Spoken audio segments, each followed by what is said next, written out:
ಇನ್ನು ಸರ್ಕಾರಿ ಕಿರಿಯ ಪ್ರಾಥಮಿಕ ಶಾಲೆಯಲ್ಲಿ ಬಾವುಟ ಅರ್ಧಕ್ಕೆ ಹಾರಾಡಿದಂತಹ ಘಟನೆ ಚಿಕ್ಕಮಗಳೂರು ಜಿಲ್ಲೆಯ ಮೂಡಿಗೆರೆಯ ಮಾಕೋನಹಳ್ಳಿಯಲ್ಲಿ ನಡೆದಿದೆ.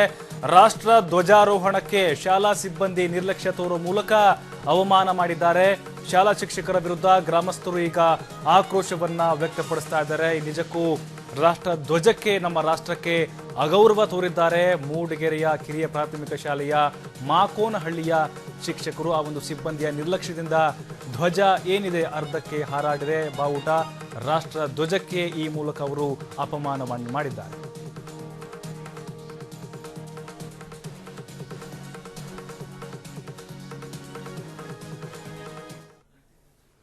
ಈ ಬಗ್ಗೆ ಹೆಚ್ಚಿನ ಮಾಹಿತಿ ಕೊಡ್ತಾರೆ ನಮ್ಮ ಪ್ರತಿನಿಧಿ ಚೇತನ್ ದೂರವಾಣಿ ಸಂಪರ್ಕದಲ್ಲಿದ್ದಾರೆ. ಚೇತನ್, ಏನಿದು ನಿಜಕ್ಕೂ ನಮ್ಮ ರಾಷ್ಟ್ರಕ್ಕೆ, ರಾಷ್ಟ್ರ ಧ್ವಜಕ್ಕೆ ಅವಮಾನ ಮಾಡುವಂತಹ ವಿಷಯ ಇದು? ಯಾವಾಗಾಯ್ತಿದು? ಈ ಬಗ್ಗೆ ಏನಾದರೂ ಕ್ರಮ ಕೈಗೊಳ್ಳಕ್ಕೆ ಮುಂದಾಗಿದ್ದಾರಾ ಅಂತ?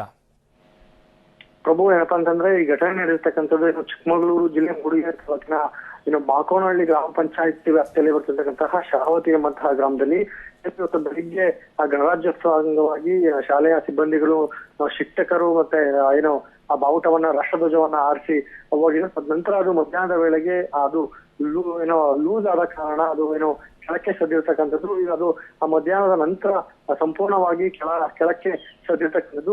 ಈಗ ಇಷ್ಟಾದ್ರೂ ಸಹ ಶಾಲಾ ಶಿಕ್ಷಕರಾಗಿರ್ಬೋದು, ಅಲ್ಲಿರ್ತಕ್ಕಂಥ ಬೇರೆ ಸಿಬ್ಬಂದಿಗಳಾಗಿರ್ಬೋದು ಅದನ್ನ ವೀಕ್ಷಿಸಿಲ್ಲ. ತದನಂತರ ಅದನ್ನ ನೋಡುವಂತಹ ಸ್ಥಳೀಯ ಗ್ರಾಮಸ್ಥರೊಬ್ಬರು ಶಾಲಾ ಶಿಕ್ಷಕರ ಗಮನಕ್ಕೆ ತರುವಂತಹ ಪ್ರಯತ್ನ ಮಾಡಿದ್ರು ಸಹ ಶಾಲೆಯಲ್ಲಿ ಯಾವುದೇ ಶಿಕ್ಷಕರಿಲ್ಲದ ಕಾರಣ ರಾಷ್ಟ್ರಧ್ವಜ ಸಂಜೆ ಆದ್ರೂ ಸಹ ಅದೇ ಪರಿಸ್ಥಿತಿಯಲ್ಲಿ ಇತ್ತು. ಈ ಮೂಲಕ ಆ ಶಿಕ್ಷಕರು ಮತ್ತೆ ಆ ಶಾಲಾ ಸಿಬ್ಬಂದಿಗಳು ರಾಷ್ಟ್ರಧ್ವಜಕ್ಕೆ ಅವಮಾನ ಮಾಡಿರ್ತಕ್ಕಂಥದ್ದಕ್ಕೆ ಗ್ರಾಮಸ್ಥರು ಅವರು ಸಾಕಷ್ಟು ಆಕ್ರೋಶವನ್ನ ವ್ಯಕ್ತಪಡಿಸಿರ್ತಕ್ಕಂಥದ್ದು. ಪ್ರಭು, ಧನ್ಯವಾದಗಳು ಚೇತನ್ ತಮ್ಮೆಲ್ಲ ಮಾಹಿತಿಗಾಗಿ.